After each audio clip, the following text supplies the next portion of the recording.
Hello प्यारे बच्चों, सब कैसे हो तुम लोग। हमें आशा है तुम लोग बहुत मस्त होगे, ज़बरदस्त होगे, एकदम तंदुरुस्त होगे।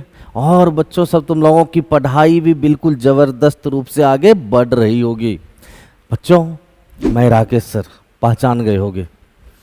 तुम लोगों के साथ बहुत सारी बातें करने आया हूँ, बहुत इंटरेस्टिंग बात करने आया हूँ। और इतना ही नहीं बच्चों, इसी इंटरेस्टिंग बात के साथ साथ, इस इंटरेस्टिंग बातचीत के साथ साथ बच्चों तुम लोगों के लिए लेकर के आया हूँ क्लास 11th का एक बहुत ही इम्पोर्टेंट चैप्टर, जिसका नाम है बच्चों लॉज ऑफ मोशन।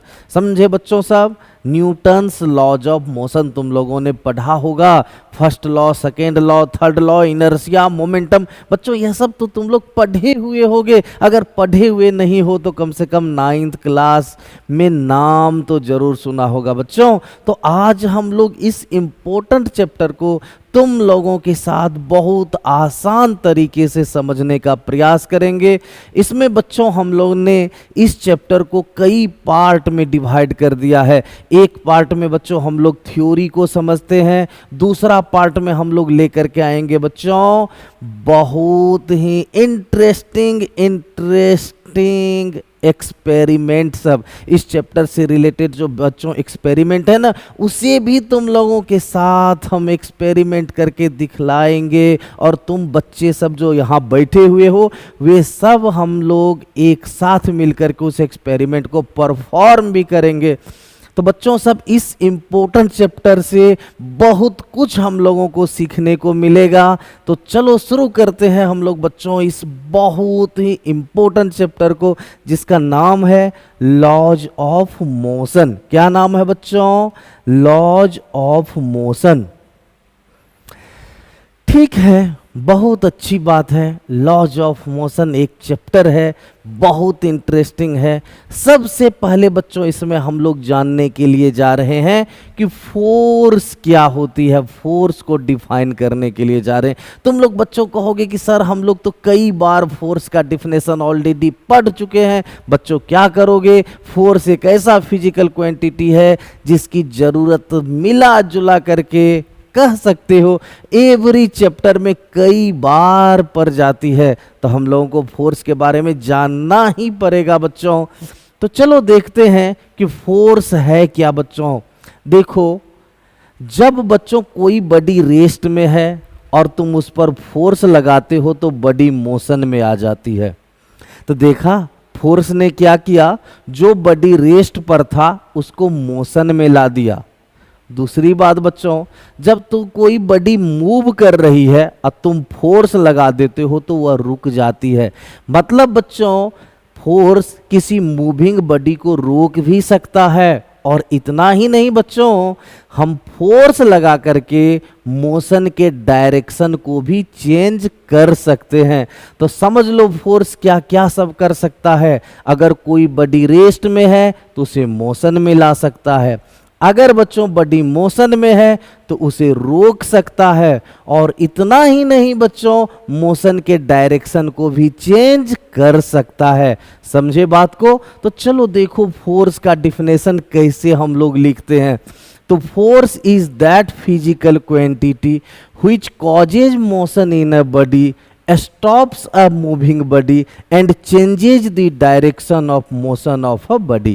तो बच्चों फोर्स एक ऐसा फिजिकल क्वांटिटी है जो किसी बॉडी को मोशन में ला सकता है, मूविंग बॉडी को रोक सकता है। और इतना ही नहीं बच्चों, मोशन के डायरेक्शन को चेंज भी कर सकता है।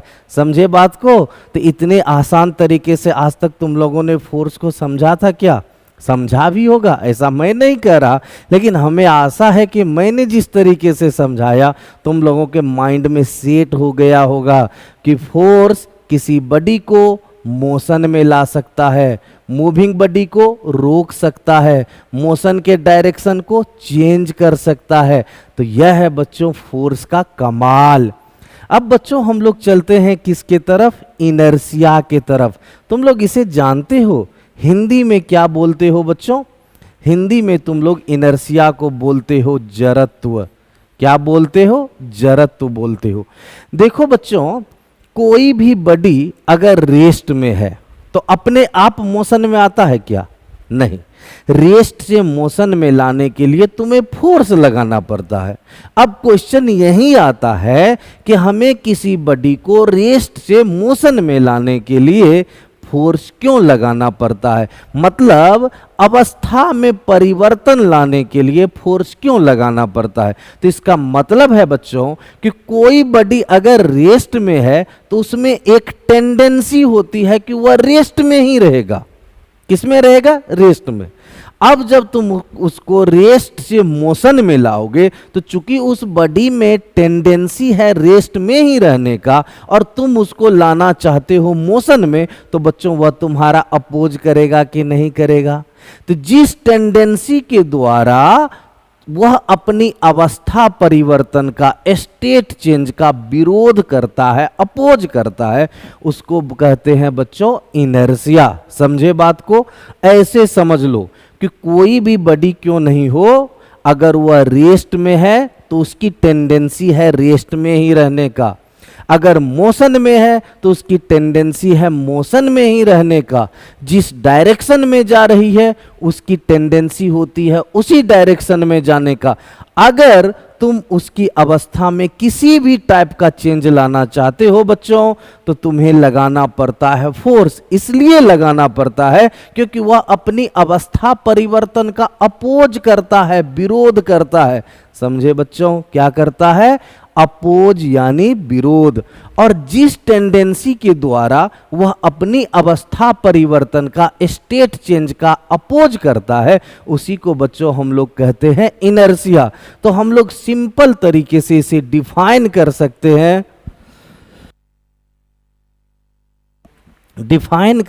हैं, the tendency of a body to oppose any change, sorry बच्चों, any change in itself state called inertia. तो कोई भी बॉडी अपनी अवस्था परिवर्तन का जो अपोज करती है ना, वही अपोज करने की, विरोध करने की टेंडेंसी इनर्शिया कहलाती है। तुम लोग कभी देखे हो हवा चलने पर पेड़ से आम टूट करके गिर जाता है? कभी फील किए हो बच्चों? वह इनर्शिया के कारण ही। किसके कारण? इनर्शिया के कारण। एक्सप्लेन करेंगे आगे चल करके। तत्काल इतना ध्यान में रखो कि कोई भी बॉडी अगर रेस्ट में है तो रेस्ट में ही रहना चाहेगा, मोशन में है तो मोशन में ही रहना चाहेगा, जिस डायरेक्शन में जा रही है उसी डायरेक्शन में जाना चाहेगा, क्योंकि उसमें वह प्रवृत्ति होती है अपनी अवस्था को बनाए रखने की। अब बच्चों जब तुम उसकी अवस्था को चेंज करने का प्रयास करोगे, जैसे रेस्ट में कोई बॉडी है उसे मोशन में लाने का प्रयास करोगे, या मोशन में कोई बॉडी है उसको रेस्ट में लाने का प्रयास करोगे, या मोशन के डायरेक्शन को चेंज करने का प्रयास करोगे, तब वह बॉडी बच्चों तुम्हारा उस चेंज करने का क्या करेगा? अपोज करेगा, विरोध करेगा, अवस्था परिवर्तन का विरोध करेगा। यही विरोध करने की जो प्रवृत्ति होती है, टेंडेंसी होती है, दैट इज कॉल्ड बच्चों इनर्शिया। तो the tendency of a body to oppose any change in itself state called बच्चों इनर्शिया। देखो बच्चों, इनर्शिया का जो मेजरमेंट होता है ना, वह बॉडी के मास से होती है। किससे होती है? बॉडी के मास से। अगर बॉडी का मास ज्यादा है ना तो उसकी इनर्शिया भी ज्यादा होगी, बॉडी का मास कम है तो इनर्शिया भी कम होगी। अब बच्चों तुम लोग बतलाओ एक छोटा सा एग्जाम्पल से, एक हाथी है और एक बिल्ली है, किसका इनर्शिया ज्यादा होगा? हाथी का होगा ना, क्योंकि उसका मास ज्यादा होता है तो इनर्शिया भी ज्यादा होगा। और बच्चों बिल्ली का मास कम तो इनर्शिया भी कम। ऐसे सिंपल वर्ड में समझो तो इनर्शिया जो होती है बच्चों वह डायरेक्टली प्रोपोर्शनल होती है किसकी? मास की। समझे बात को? तो कोई पूछे कि इनर्शिया का मेजरमेंट किसके द्वारा होता है, तो बच्चों इनर्शिया का मेजरमेंट होता है बॉडी के मास के द्वारा। अगर सिंपल वर्ड में समझे तो इनर्शिया डायरेक्टली प्रोपोर्शनल होता है बच्चों बॉडी के मास का। और इनर्शिया का एसआई यूनिट हम लोग क्या लेते हैं? केजी लेते हैं। बच्चों यह जो इनर्शिया है 3 टाइप्स का होता है। कौन कौन? Inertia of rest, inertia of motion और इनर्शिया ऑफ डायरेक्शन। तो कोई पूछे तुमसे बच्चों कि इनर्शिया कितने टाइप्स के, कहेंगे 3 टाइप्स के, inertia of rest, inertia of motion और इनर्शिया ऑफ डायरेक्शन। समझे? अगर इसका स्क्रीनशॉट लेना है तो आराम से ले सकते हो, बिल्कुल आराम से ले लीजिए। तो बच्चों चले हम लोग नेक्स्ट आगे बढ़े, तो चलिए बढ़ते हैं। अब सबसे पहले बच्चों हम लोग चलते हैं, एक्सप्लेन करते हैं इनर्शिया ऑफ रेस्ट को। किसको बच्चों?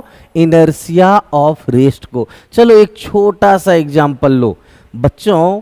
हम बस में खड़े हैं, बस अचानक चलने लगती है, हम किधर झुक जाते हैं? पीछे। ऑब्जर्व किया है कभी? तुम बस में खड़े हो, बस अचानक खुल गई, तुम पीछे झुक गया, गिरने लगा। बच्चों यह इनर्शिया ऑफ रेस्ट के कारण ही होती है।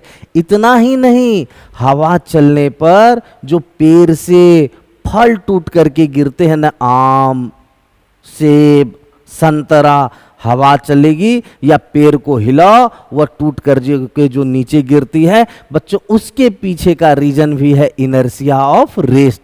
तो क्वेश्चन आता है इनर्शिया ऑफ रेस्ट है क्या बच्चों? देखो अभी हम रेस्ट में हैं। क्या इसमें है? रेस्ट में। और अगर तुम मेरा अवस्था परिवर्तन करना चाहोगे, मतलब रेस्ट से मोशन में लाना चाहोगे, तो हम बच्चों उस स्टेट चेंज का अपोज करेंगे। यानी रेस्ट से मोशन में जब तुम हमको लाओगे तो मेरा टेंडेंसी है कि उसका अपोज करेंगे, अवस्था परिवर्तन का, स्टेट चेंज का। बच्चों यही टेंडेंसी होती है इनर्शिया ऑफ रेस्ट। तो कैसे लिख सकते हैं हम लोग? The tendency of a body to change itself state of rest is called inertia of rest। बच्चों कोई भी बॉडी अपनी रेस्ट की अवस्था में परिवर्तन का जो अपोज करता है, याद रखना, कोई भी बॉडी रेस्ट की अवस्था में परिवर्तन का, चेंज का जो अपोज करता है, वह टेंडेंसी कहलाता है बच्चों इनर्शिया ऑफ रेस्ट। समझे बात को? ऐसे समझो ना, इनर्शिया ऑफ रेस्ट के कारण कोई बॉडी अगर रेस्ट में है तो वह रेस्ट में ही रहना चाहेगा। किस में रहना चाहेगा? रेस्ट में है तो रेस्ट में ही रहना चाहेगा। अगर तुम उसके अवस्था परिवर्तन का विरोध करो, सॉरी बच्चों, अगर तुम उसके अवस्था परिवर्तन का प्रयास करोगे, चाहोगे कि उसको रेस्ट से मोशन में लाएं, तो बच्चों वह बॉडी उस परिवर्तन का, उस चेंज का अपोज करेगा। जिस टेंडेंसी, जिस प्रवृत्ति के द्वारा वह अपनी अवस्था परिवर्तन का अपोज करेगा, वही कहलाएगा बच्चों इनर्शिया ऑफ रेस्ट। तो इनर्शिया ऑफ रेस्ट के कारण कोई बॉडी रेस्ट में है तो रेस्ट में ही रहना चाहेगा, वह अपनी रेस्ट की अवस्था में परिवर्तन का विरोध करेगा। एग्जाम्पल के लिए बच्चों, when a bus starts moving suddenly the person inside the bus tend to fall in backward direction. ऐसा हुआ है तुम लोगों के साथ कि जब तुम बस में खड़े हो, बस अचानक खुली और तुम इससे पीछे गिर गया धड़ाम से। बच्चों ऐसा हुआ होगा कभी न कभी। यह इनर्शिया ऑफ रेस्ट के कारण ही होता है। इतना ही नहीं रे, तुम बाइक पर बैठते हो, पीछे दोस्त को बैठाते हो, तुम अचानक एक्सीलरेट करते हो और पीछे वाला दोस्त एकदम धड़ाम से पीछे गिर जाता है। यह बच्चों इनर्शिया ऑफ रेस्ट के कारण। इसका और एग्जाम्पल ले सकते हो, फॉलिंग ऑफ, सॉरी बच्चों, फ्रूट्स फ्रॉम ट्रीज। तो बच्चों पेड़ से फल का टूटकर गिरना भी इनर्शिया ऑफ रेस्ट का एग्जाम्पल है। अब चलते हैं बच्चों दूसरा, इनर्शिया ऑफ मोशन के तरफ। किसके तरफ? इनर्शिया ऑफ मोशन की तरफ। बच्चों एक बात बतलाओ, हम ऐसे बस में खड़े हैं, बस भी जा रही है और अचानक ड्राइवर साहब ने मुन्ना भाई बन करके एकदम ब्रेक लगा दिया बस में। बच्चों जैसे ही ब्रेक लगेगी हम आगे की तरफ या तो गिर जाएंगे या बच्चों झुक जाएंगे। ऐसा किस कारण से? इनर्शिया ऑफ मोशन के कारण से बच्चों। किस कारण से? इनर्शिया ऑफ मोशन के कारण से। तो आखिर इनर्शिया ऑफ मोशन होती क्या है? The tendency of a body to oppose the change in itself state of motion called inertia of motion। बच्चों कोई भी बॉडी अपने मोशन में मोशन की अवस्था में परिवर्तन का, याद रखना, कोई भी बॉडी अपनी मोशन की अवस्था में परिवर्तन का जो अपोज करता है, वही अपोज करने की प्रवृत्ति यानी टेंडेंसी कहलाती है inertia of motion. Simple word में कहें तो इनर्शिया ऑफ मोशन एक ऐसी टेंडेंसी है बॉडी की जिसके कारण बॉडी मोशन में ही रहना चाहता है। किसमें? मोशन में ही रहना चाहता है। अगर तुम मोशन से उसको रेस्ट में लाना चाहोगे तो वह उस अवस्था परिवर्तन का अपोज करेगा बच्चों। इसका भी एग्जाम्पल ले सकते हो। When a moving bus stops suddenly, the person inside the bus tend to fall in forward direction। बच्चों जब तुम बस में खड़े रहते हो, बस जा रही होती है और अचानक ड्राइवर साहब ब्रेक लगाते, तुम ऐसे धड़ाम से गिरते हो। दांत भी टूटा है किसी का? रे बदलो, आगे गिरने से दांत टूटा किसी का? नहीं टूटा। टूटा भी होगा तो बोलेगा थोड़े, हो सकता है ऐसा हुआ हो। तो बच्चों ऐसा होता है इनर्शिया ऑफ मोशन के कारण। अब नेक्स्ट बच्चों समझो इनर्शिया ऑफ डायरेक्शन क्या होती है। चलो एक एग्जाम्पल देते हैं बच्चों। एक बार की बात है, मेरा दोस्त जो पटना में रहता है उसके पास एक स्कूटर था।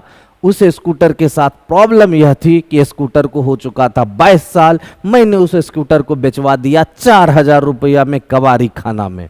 4000 रुपया में बेचवा दिया। इसलिए बेचवा दिया कि डेली उसका फाइन कटता था, स्टार्ट यहाँ मारता था, आवाज पहुंचता था 5 किलोमीटर दूर तक, पोल्यूशन रजिस्ट्रेशन होता नहीं था, इंश्योरेंस होता नहीं था उसका। बेचारा फाइन भरते भरते परेशान था।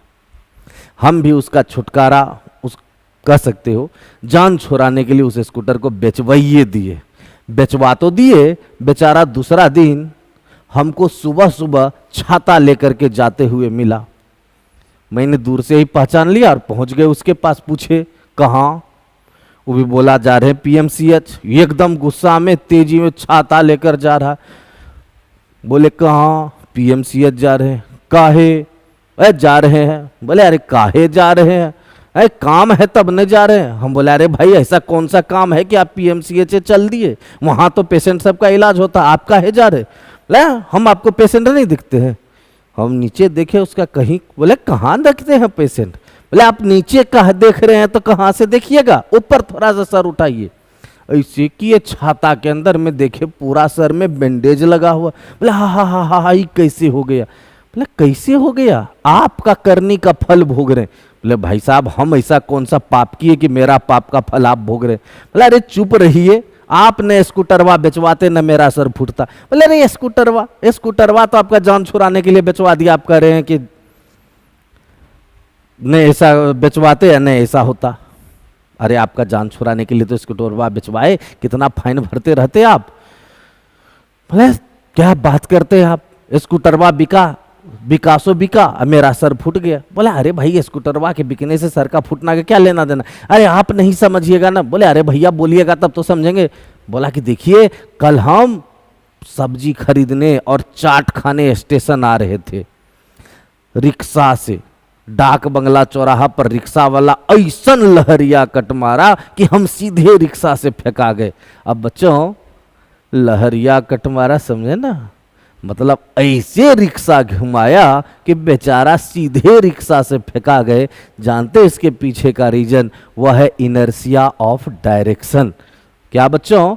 Inertia of direction. तुम लोगों के साथ भी ऐसा हुआ होगा कि जब तुम किसी गाड़ी से जा रहे होते हो और वह अचानक टर्न लेती है तो तुम बाहर की तरफ फेंका जाते हो। इसलिए फेंका जाते हो क्योंकि बच्चों वहां वर्क करता है कौन? Inertia of direction. तो इनर्शिया ऑफ डायरेक्शन होती क्या है जान लो। The tendency of a body to oppose the change in itself direction of motion called inertia of direction। जिस टेंडेंसी के द्वारा कोई बॉडी अपने मोशन के डायरेक्शन में चेंज का अपोज करता है। याद रखना कोई भी बॉडी जिस टेंडेंसी के कारण अपनी मोशन के डायरेक्शन में चेंज का अपोज करता है, उसे कहते हैं बच्चों हम लोग इनर्शिया ऑफ डायरेक्शन। इसका एग्जाम्पल तुम लोग ले सकते हो, when a car takes a turn the persons inside the car are thrown away. जैसे ही बच्चों कार ऐसे टर्न लेती है, उसके अंदर बैठा हुआ व्यक्ति बाहर फेंका जाता है। समझे बात को? स्क्रीनशॉट लेना है तो ले सकते हैं। और चलते हैं हम लोग बच्चों नेक्स्ट। आइए मिलते हैं इनसे। ये है बच्चों Newton's first law of motion, जिसे लॉ ऑफ इनर्शिया भी बोलते हैं। Newton's first law of motion को हम लोग बच्चों लॉ ऑफ इनर्शिया भी बोलते हैं। इसे लेजी लॉ भी कहा जाता है। क्या कहा जाता है? Lazy law. तो बच्चों Newton's first law of motion या लॉ ऑफ इनर्शिया है क्या? इसे तो कई तरीके से तुम लोग लिख सकते हो। चलो बतलाते हैं लिखने का तरीका बच्चों, ध्यान देना तुम लोग। मैं कुछ स्टोरी सुना है इसके पीछे का? नहीं सुना है? चलो किसी दिन डिस्कस करेंगे। आज जब सुनाने लगेंगे तो 1 घंटा इसका स्टोरी में खत्म हो जाएगा कि कैसे यह लॉ आया, कैसे प्रिंसिपिया बुक लिखा गया, किसने लिखने में मदद किया, कैसे एक बार लिखने के बाद खत्म हो गया था सब कुछ, फिर से न्यूटन ने उसको दूसरा बार लिख करके अभी तक का दिमाग का सबसे बड़ा उपज दे डाला, जिसे कहते हैं हम लोग प्रिंसिपिया। तो वह सब हम लोग बाद में कभी चर्चा करेंगे। अभी चलते हैं Newton's first law of motion के तरफ, जिसे लॉ ऑफ इनर्शिया भी कहते हैं बच्चों। यह कहता है no force no acceleration, no force no acceleration, या बच्चों फोर्स प्रोड्यूसेस एक्सीलरेशन, यह भी बोल सकते हो। तीसरा, in the absence of net external force velocity of a body can't change. देखो कितना आसान है। नो फोर्स नो एक्सीलरेशन, अगर बच्चों मैथमेटिकली करे हैं, that is if F equals 0 then acceleration equals 0। अगर बच्चों फोर्स 0 होगा तो एक्सीलरेशन भी 0 होगा। यह कहना है Newton's first law of motion का। ठीक, इसी को दूसरे तरीके से लिख सकते हो, in the absence of net external force velocity of a body can't change. इसी को बच्चों तुम लोग कैसे लिख सकते हो आप बतलाओ? इफ अगर फोर्स क्या हो जाए बच्चों 0, तब देन, अब है बच्चों कि एक्सीलरेशन 0 है तो इसका मतलब है वेलोसिटी क्या होगा रे? कांस्टेंट। तो 2 तरीका है, या तो ऐसे तुम लोग लिख सकते हो मैथमेटिकली, या ऐसे लिख सकते हो, तुम्हारा मर्जी है। तो Newton's first law of motion बहुत आसान है बच्चों, याद रखना, नो फोर्स नो एक्सीलरेशन। अगर फोर्स 0 तो एक्सीलरेशन भी 0। या इसी को दूसरे तरीके से लिख सकते हैं, in the absence of net external force velocity of a body can not change. मतलब बच्चों अगर फोर्स क्या है 0 तो बॉडी का जो वेलोसिटी होगा वह चेंज नहीं होगा, मतलब वह क्या रहेगा बच्चों? कांस्टेंट रहेगा। इसको और तरीका है लिखने का, एवरीबॉडी कंटिन्यूज। इसमें बच्चों थोड़ा सा चेंज करना है, कंटिन्यूज। यह स्पेलिंग थोड़ा सा रॉन्ग हो गया। अब तुम लोगों को क्या बतलाए, मैंने टाइप नहीं किया, जो टाइप किया उसको जाके बोलो। Everybody continues in its state of rest or of uniform motion in a straight line unless it is compelled by some external forces to change that state. बच्चों ऐसे भी हम लोग लिख सकते हैं। पहला तरीका है नो फोर्स नो एक्सीलरेशन। दूसरा है कि अगर बच्चों नेट एक्सटर्नल फोर्स 0 हो गया तो बॉडी का वेलोसिटी चेंज नहीं हो सकता है, मतलब फोर्स 0 तो वेलोसिटी कांस्टेंट। और बच्चों अगर ऐसे भी लिखना है तो everybody continues in its state of rest or of uniform motion in a straight line unless it is compelled by some external forces to change that state. ऐसे भी तुम लोग याद रख सकते हो बच्चों। अब इसमें खास बात क्या है बच्चों? खास बात यह है कि Newton's law is applicable only in inertial frame of reference. बच्चों तुम लोगों को मैकेनिक्स जब शुरू किए थे तब तुम लोगों को बतलाए थे फ्रेम ऑफ रेफरेंस जो होते हैं टू टाइप्स के, इनर्शियल और नॉन इनर्शियल। बच्चों यह जो न्यूटन्स लॉज ऑफ मोशन है यह अप्लीकेबल है केवल और केवल इनर्शियल फ्रेम ऑफ रेफरेंस में। तो याद रखना बच्चों कि न्यूटन्स लॉ केवल इनर्शियल फ्रेम ऑफ रेफरेंस में लागू होती है, non inertial frame of reference में लागू नहीं होती है।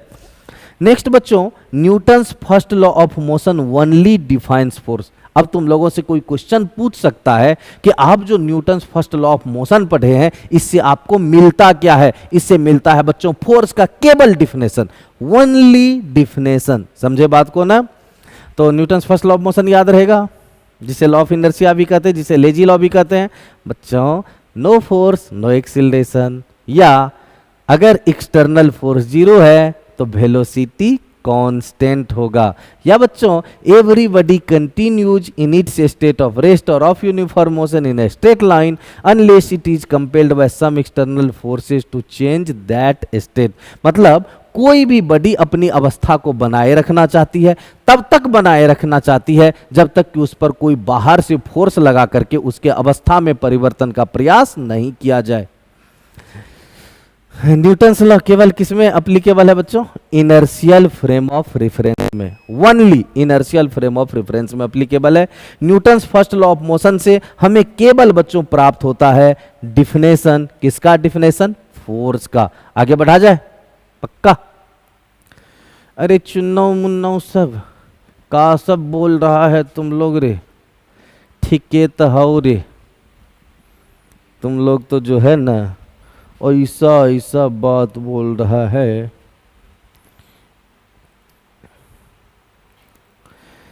ये लीजिए पेश है आपके सामने। क्या पेश है? मलाई है क्या? पिज्जा बर्गर है क्या? पानी पूरी है क्या? नहीं, कुछ नहीं है। यह है बच्चों definition of force from Newton's first law. बच्चों हम लोग यहां पर एक बात तो पहले देख लिए कि Newton's first law of motion से हमें केबल और केबल फोर्स का डिफिनेशन प्राप्त होता है। सही बात है ना? अभी जस्ट तुम लोगों ने यह देखा कि फर्स्ट लॉ ऑफ मोशन से हमें ओनली प्राप्त होती है फोर्स का डिफिनेशन, फोर्स का डिफिनेशन। तो बच्चों हमें जानना चाहिए ना कि फर्स्ट लॉ ऑफ मोशन से फोर्स का डिफिनेशन देनी कैसे है। तो चलो देखते हैं। तो हम लोग डिफाइन करने जा रहे हैं बच्चों फोर्स को और Newton's first law of motion से। तो बच्चों तो Newton's first law of motion से फोर्स का डिफिनेशन क्या है देख लेते हैं। Force is that external agent which acting on a body changes or tends to change the state of rest or of uniform motion of the body in a straight line। बच्चों Newton's first law of motion से जो force का definition है वह कहता है कि force वह एक्सटर्नल एजेंट है, फोर्स वह एक्सटर्नल एजेंट है जो किसी बॉडी पर लग करके उसकी अवस्था को या तो बदलता है या बदलने का प्रयास करता है। समझे बात को? फिर से समझ लो। Newton's first law of motion के अनुसार फोर्स का डिफिनेशन कहता है कि फोर्स वह एक्सटर्नल एजेंट है जो किसी बॉडी पर लगकर उसके अवस्था को या तो बदल देता है या बदलने का प्रयास करता है। उसी को बच्चों हम लोगों ने यहाँ नोट किया है। अब एक छोटा सा टर्म पढ़ेंगे बच्चों हम लोग, लीनियर मोमेंटम, जिसे बच्चों वेक्टर पी से डिनोट करते हैं। अब तुम लोग क्वेश्चन करोगे सर लीनियर मोमेंटम क्या होती है? बच्चों अभी हम रुके हुए हैं, हम में लीनियर मोमेंटम नहीं है, लेकिन बच्चों जब हम चलने लगेंगे, इसे मोशन में आ जाएंगे, तो हम में आ जाएगी मोशन की अमाउंट, मतलब मोशन की क्वांटिटी। बच्चों हम में जो मोशन की क्वांटिटी होगी उसको कहा जाएगा लीनियर मोमेंटम। मतलब किसी बॉडी, मूविंग बॉडी में, याद रखना, किसी मूविंग बॉडी में जो मोशन की अमाउंट होती है, मोशन की मात्रा होती है, उसी को बच्चों हम लोग कहते हैं लीनियर मोमेंटम। तो अगर तुमसे कोई क्वेश्चन करता है कि आप लीनियर मोमेंटम को किससे डिनोट करेंगे, वेक्टर पी से। वेक्टर पढ़ाए हुए हैं ऑलरेडी बच्चों तुम लोगों को।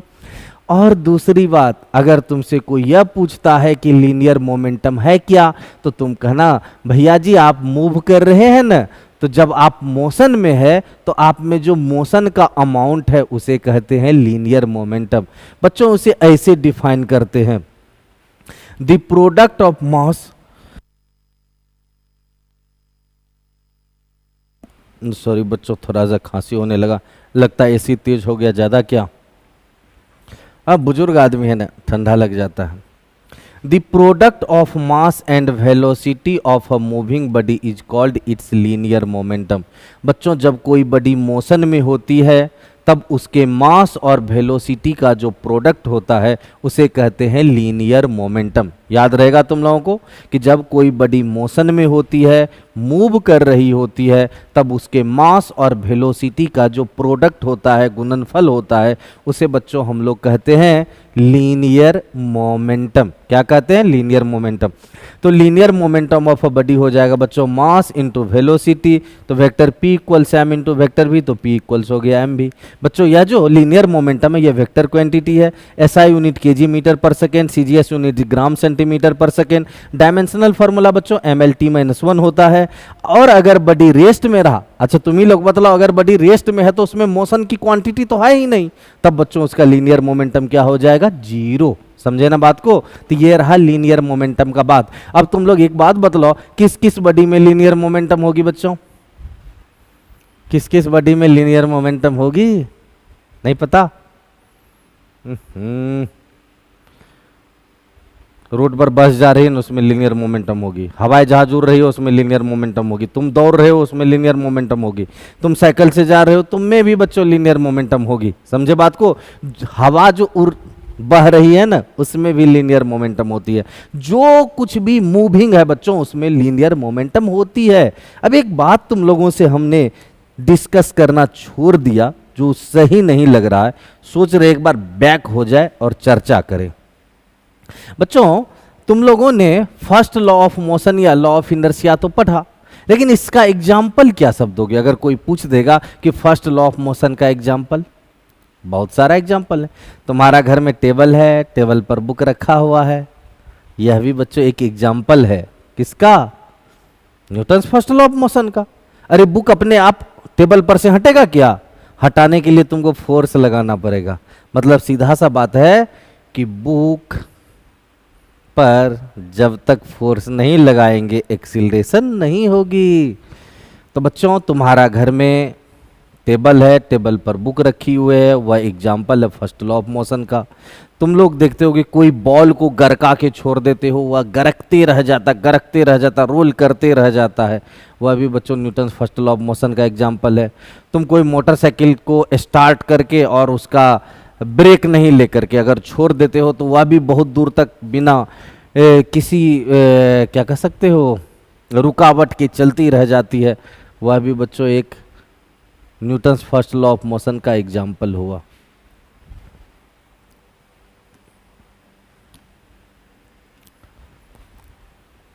इसका स्क्रीनशॉट लेना है, लीजिए, क्या दिक्कत है, बढ़िया से लीजिए।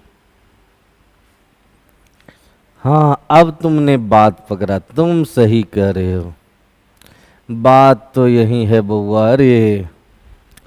अब चलते हैं Newton's second law of motion. क्या बात है, गजब का बात है, Newton's second law of motion. वाह, बहुत खूब। चलो बच्चों पढ़ते हैं Newton second law of motion को। यह कहता है the time rate of change of linear momentum of a body is directly proportional to the applied external force and the change in momentum takes place in the direction of force।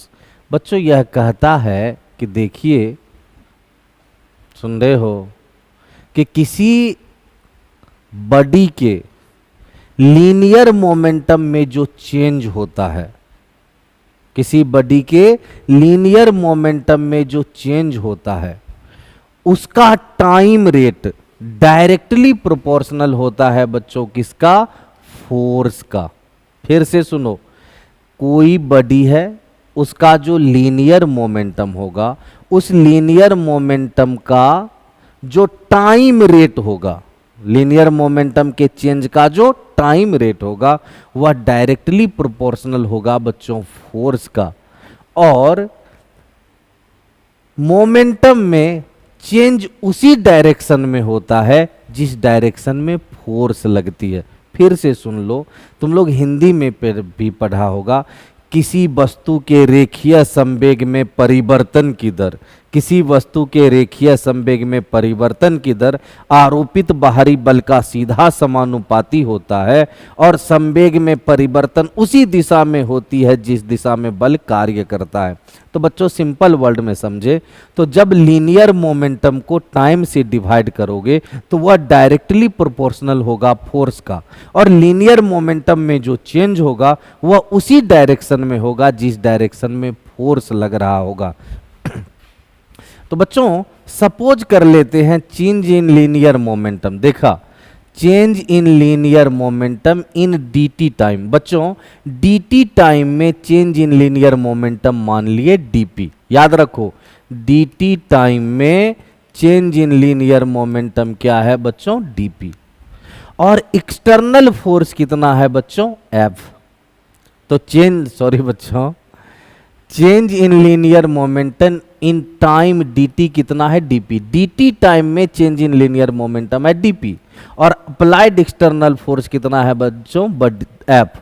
तो Newton second law of motion कहता है कि force directly proportional हो जाएगा बच्चों dp bye dt का। किसका? Force directly proportional हो जाएगा बच्चों dp बाय dt का। अब प्रोपोर्शनैलिटी को हटाने के लिए कांस्टेंट लेंगे, कांस्टेंट का वैल्यू 1 होता है, तो F इक्वल्स हो गया 1 into D P by d T, तो F इक्वल्स हो गया dp अपॉन dt। बच्चों यही हो गया क्या? Newton second law of motion. अच्छा, इसका एग्जाम्पल मिलेगा विथ एक्सपेरिमेंट। चिंता काहे करते हो? बोले ना कि इस क्लास को, यानी यह जो चैप्टर है बच्चों, इसको हम कई पार्ट्स में डिवाइड करके पढ़ाएंगे। कुछ में जैसे अभी थ्योरी ले रहे हैं, फिर इसका जो बच्चों एक्सपेरिमेंट होगा वह भी हम लोग करेंगे, इससे रिलेटेड न्यूमेरिकल्स भी लेंगे, फिर इसका नेक्स्ट पार्ट का थ्योरी लेंगे, एक्सपेरिमेंट होगा, फिर बच्चों न्यूमेरिकल्स होगा, सब चलते रहेगा। कारवां तो अभी शुरू हुई है, आगे आगे देखिए होता क्या है।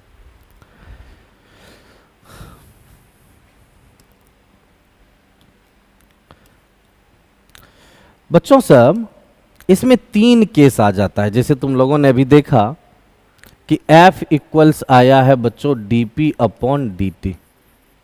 अब dp का वैल्यू क्या रख सकते हो बदलाव? तो F equals d by dt। अब p का जो वैल्यू है बच्चों वह m भी होता है। अब यहां पर 3 केस आ जाएगा। एक केस जिसमें वेलोसिटी चेंज हो, दूसरा जिसमें मास चेंज हो, तीसरा जिसमें दोनों चेंज हो। तो पहला केस में देखते हैं बच्चों, पहला केस में मास को रख देते हैं कांस्टेंट। मास कांस्टेंट है मतलब वेलोसिटी क्या होगा बच्चों? चेंज। समझे बात को?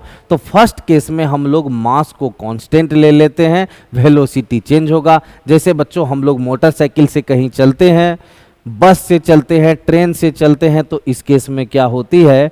मास एक तरह से कांस्टेंट रहती है और वेलोसिटी चेंज होती है। तो बच्चों अभी हम लोगों ने जस्ट देखा है कि F इक्वल्स होता है d by d t m भी। अब बच्चों यहाँ जो m है यह कांस्टेंट है, तो कांस्टेंट का तो डिफरेंशिएशन होता नहीं है, तो इसे हम डिफरेंशियल से बाहर ले आएंगे तो dv बाई डी टी हो जाएगा। और बच्चों dv बाई डी टी को एक्सिलरेशन कहते हो, तो यहाँ बच्चों फोर्स इक्वल्स हो गया मास इंटू एक्सिलरेशन। लेकिन इस शर्त पर हुआ जब मास क्या हो बच्चों? कांस्टेंट, और वेलोसिटी क्या हो रहा हो, चेंज। तो मास को डिफरेंशियल से बाहर ले आओगे, वेलोसिटी का डिफरेंशिएशन होगा, डीवी बाई डी टी हो गया, डीवी बाई डी टी को एक्सीलरेशन कहते हैं, तो फोर्स इक्वल्स हो गया मास इंटू एक्सीलरेशन। बच्चों इसे कह सकते हैं मास टाइम्स एक्सीलरेशन इक्वल्स फोर्स। तो याद रखना बच्चों, Newton second law of motion यह भी है, F इक्वल्स एम ए। अगर इसी को कंपोनेंट्स के टर्म्स में लिखना है तो एक्स एक्सिस के लिए हो जाएगा F x equals m a x, y axis के लिए F y equals m a y, z axis के लिए F z equals m a z. बच्चों एक्स एक्सिस में फोर्स तो एक्सीलरेशन भी एक्स एक्सिस में, वाई एक्सिस में फोर्स तो एक्सीलरेशन भी वाई एक्सिस में, जेड एक्सिस में फोर्स तो एक्सीलरेशन भी जेड एक्सिस में। बच्चों यह तब के लिए हुआ जब एम क्या था, कांस्टेंट। अब बच्चों एक बात पहले रुक जाओ थोड़ा सा, इसका केस थर्ड का पहले डिस्कशन करेंगे हम लोग, तब सेकेंड का। चलो यह केस देखो बच्चों, केस 3। अगर बच्चों वेलोसिटी कांस्टेंट हो और मास चेंज होता हो, क्या कांस्टेंट हो, वेलोसिटी। क्या बच्चों, वेलोसिटी रे, वेलोसिटी कांस्टेंट हो, मास चेंज होता। तो बच्चों F equals d by d t m भी में अगर यह वेलोसिटी कांस्टेंट है तो इसका डिफरेंशिएशन होगा नहीं, तो इसे डिफरेंशियल से बाहर ले आएंगे तो हो गया बच्चों d m by d t. ऐसा कहाँ होता है, कन्वेयर बेल्ट में। कन्वेयर बेल्ट में क्या होता है बच्चों, वेलोसिटी कांस्टेंट होता है, मास चेंज होते रहता है। देखा कन्वेयर बेल्ट, नहीं देखा, एयरपोर्ट सब पर देख गया है कभी, वहां बच्चों एक बेल्ट लगी होती, पट्टी लगी होती है, उसी पर तुम लोगों का बैग रखा जाता है। वह बैग उस पट्टी से घूमते हुए चला जाता है हवाई जहाज तक, और जब हवाई जहाज लैंड होती है तब उसी पट्टी पर सब बैग रखा जाता है और पहुंच जाता है तुम तक। तो उसमें बच्चों एक बात बतलाओ, जिस समय कोई हवाई जहाज लैंड होती होगी उस समय ज्यादा बैग रखा जाता होगा बेल्ट पर, तो बेल्ट घूमती तो कांस्टेंट स्पीड से है, लेकिन उस पर जो बच्चों जिस समय हवाई जहाज उतरती है ज्यादा बैग पड़ता है तो मास ज्यादा हो गया। जिस समय कोई हवाई जहाज नहीं उतरी, बैग नहीं पड़ा, तो समय मास कम हो जाता है बच्चों। तो वहाँ मास तो चेंज होते रहता है लेकिन वेलोसिटी क्या रहता है, कांस्टेंट। समझे, उसे कहते हैं कन्वेयर बेल्ट। तो यह हो गया बच्चों केस 3 की बात। अब चलो तुम लोगों को बोले थे कि केस 2 उसके बाद देखेंगे, तो अब चलो केस 2 पर देखते हैं बच्चों। केस 2 हो गया जब मास और वेलोसिटी दोनों चेंज होता हो, मास भी और वेलोसिटी भी। तो बच्चों F equals D P by d T है, P का वैल्यू क्या रखोगे, m भी। अब यहाँ मास भी चेंज हो रहा है, वेलोसिटी तो भी, तो इसका बच्चों डिफरेंशिएशन दोनों का होगा, ठीक ना। अब यहाँ पर थोड़ा सा तुम लोगों को हो सकता है कंफ्यूजन हो जाए, तो हम बतला देते बच्चों। देख बउआ, F इक्वल्स है d upon d t m भी, यहाँ दोनों चेंज हो रहा है, मास भी और वेलोसिटी भी, मास भी और वेलोसिटी भी, तो दोनों का डिफरेंशिएशन होगा। यह हो जाएगा बच्चों m इंटू, ओहो, तो F इक्वल्स हो जाएगा बच्चों m into d v upon d t plus v into d m upon d t. यहाँ देखो वेलोसिटी भी चेंज हो रहा है, यहाँ मास भी चेंज हो रहा है। समझे बच्चों सब, ऐसा किस केस में होता है, रॉकेट। रॉकेट देखा है, एग्जाम्पल रॉकेट प्रोपल्सन। जब बच्चों तुम लोग रॉकेट को भेजते हो ना, तो उसमें जो ईंधन होता है, फ्यूल होता है, वह जल जल करके बाहर आता है, मतलब मास घटता है और तब जाके उसका वेलोसिटी बढ़ता है। तो यहाँ मास और वेलोसिटी दोनों चेंज होता है बच्चों रॉकेट के केस में। समझे बात को ना, स्क्रीनशॉट लेना है ले ले, दिक्कत क्या है। चलो बच्चों सब थोड़ा सा आगे चलते हैं हम लोग। अच्छा ये बात है, इसको देखना है केस 3 को, ठीक है। देखो मैंने कब रोका, पढ़ा दिया है, लिख लो।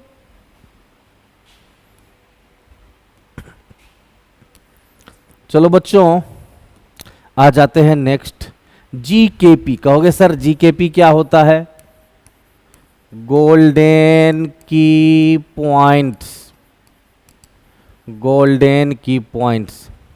बच्चों अभी हम लोगों ने Newton second law of motion पढ़ा, तुम लोग पूछोगे कि Newton second law of motion से हमें प्राप्त क्या होता है। बच्चों Newton second law of motion से हमें प्राप्त होता है फोर्स का मेजरमेंट, उसका यूनिट्स और डायमेंशंस। याद रहेगा, Newton second law of motion force को मापता है, फोर्स का यूनिट बतलाता है, फोर्स का डायमेंशन भी बतलाता है। समझ गए ना? हाँ, बढ़िया बात, तुम तेज बच्चा है। देखते हैं बच्चों यूनिट ऑफ फोर्स। देखो, फोर्स के यूनिट को दो पार्ट में डिवाइड कर देते हैं, एक एब्सोल्यूट यूनिट और दूसरा ग्रेविटेशनल यूनिट। दिखाई देता है ना तुम लोगों को रे? आए दिखाई देता? हाँ रे, झलके हो रे, दिखाई दे रहा है बच्चा सब। तो Newton second law of motion force को मेजर करता है, उसका यूनिट्स बतलाता है, डायमेंशंस भी बतलाता है। अगर बच्चों फोर्स का यूनिट की बात करें तो हम लोग दो यूनिट यूज करते हैं, वैसे यूज तो एक ही तो करते हैं, एब्सोल्यूट यूनिट। तो बच्चों फोर्स का दो यूनिट हम लोग पढ़ेंगे, एक एब्सोल्यूट यूनिट, दूसरा ग्रेविटेशनल यूनिट। बच्चों एब्सोल्यूट यूनिट की बात करें तो एमकेएस सिस्टम में होता है न्यूटन, जिसका सिंबल कैपिटल एन लेते हो, और सीजीएस सिस्टम में होता है बच्चों डाइन, डायन नहीं डाइन।